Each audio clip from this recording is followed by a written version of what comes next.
فلا يكن في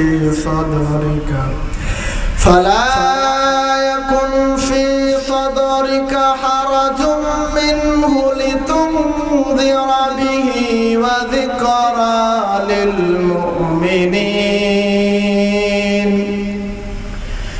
আল্লাহ রাব্বুল আমিন পৃথিবীর মানুষদেরকে ডাক দিয়ে বলতেছেন, পৃথিবীর মানুষ, আমি আল্লাহ রাব্বুল আমিন তোমাদের জন্য একটি কিতাব নাযিল করেছি। কিতাবুন উনজিলা ইলাইকা, আমি আল্লাহ রাব্বুল আমিন তোমাদের জন্য একটি মাত্র কিতাব পৃথিবীর ভিতরে নাযিল করেছি। আল্লাহ রাব্বুল আমিন একটি মাত্র কিতাব নাযিল করার পর বলতেছেন, ফালা ইয়াকুন ফি সাদরিকা হারাজুম মিনহু লিতুনজির। আল্লাহ রাব্বুল আমিন বলে, পৃথিবীর মানুষ, আমি আল্লাহ রাব্বুল আমিন আমার নবীকে এই কিতাবটা নাযিল করার পর নবীকে বললাম, নবী, আপনি যখন মানুষের সামনে ওয়াজ করবেন, আপনি যখন মানুষের সামনে নসিহত করবেন, তাফসীর করবেন, নবী, ও নবী, যখন আপনি কোরআন সুন্নাহ থেকে যখন আপনি কোরআন দিয়ে মানুষের সামনে তাফসীর করবেন, নবী, আপনি কাউকে ভয় পাবেন না।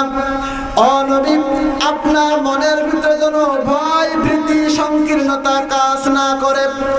কারণ আপনি যখন কোরআন দিয়ে তাফসীর করবেন, নবী, আপনি যখন এই কোরআনুল কারীমের তাফসীর মানুষের সামনে করবেন, ও আমার পয়গম্বর, তখন কিছু সংখ্যক মানুষের গায়ে লাগবে।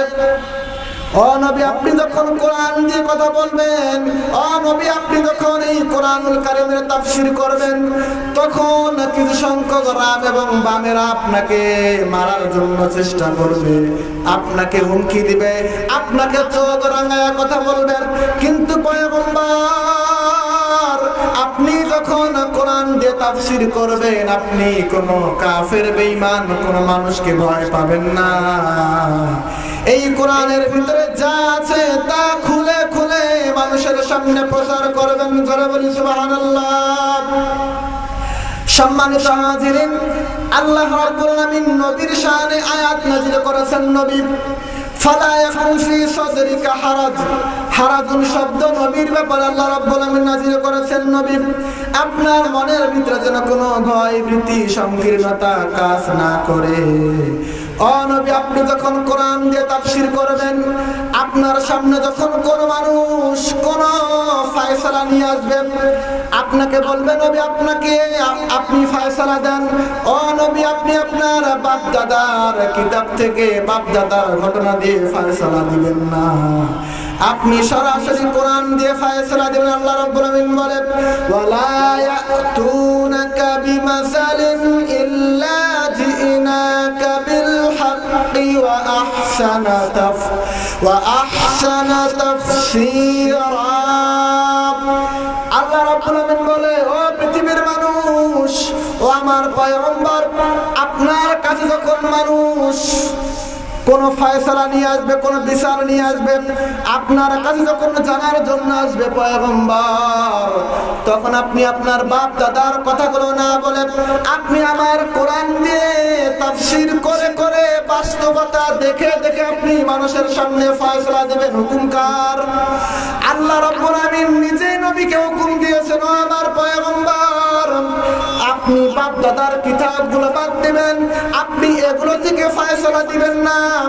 আমি আল্লাহ রাব্বুল আমিন যা কোরআনের ভিতরে বলেছি তা দিয়ে তুমি নবী, আপনি নবী, মানুষের সামনে ফয়সালা দিবেন। এই হুকুম কার? আল্লাহ রাব্বুল আমিন নিজেই পয়গম্বরকে হুকুম দিয়েছেন, নবী, আপনি কোরআন দিয়ে তাফসীর করবেন, কাউকে ভয় পাবেন না। এখন কি আমরা ভয় পাবো কাউকে? আমরা কাউকে ভয় পাবো না মুসলমান। আমরা যখন কোরআনুল কারীমের তাফসীর করার জন্য বসে যাই মাহফিলের ভিতরে, আল্লাহ রাব্বুল আমিন নিজেই আমাদেরকে চাপ দেয় আর বলে, কোরআন থেকে কথা বলো, কোরআনের হক কথা বলো। কিন্তু আমরা যখন কোরআনের হক কথাগুলো বলে যাই, কিছু সংখ্যক রাম এবং বামেরা আমাদের দিকে চোখ রাঙ্গা করে তাকায় থাকে আর বলে, হুজুর, যদি আপনি কোন আমাদের বিরুদ্ধে কথা বলেন তাহলে আমরা আপনাকে জেলখানায় পাঠিয়ে দেব।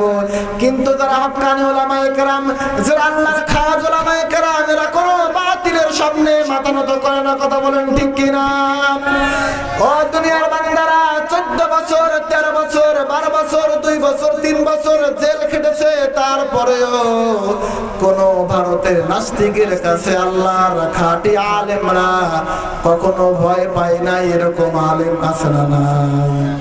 সম্মানিত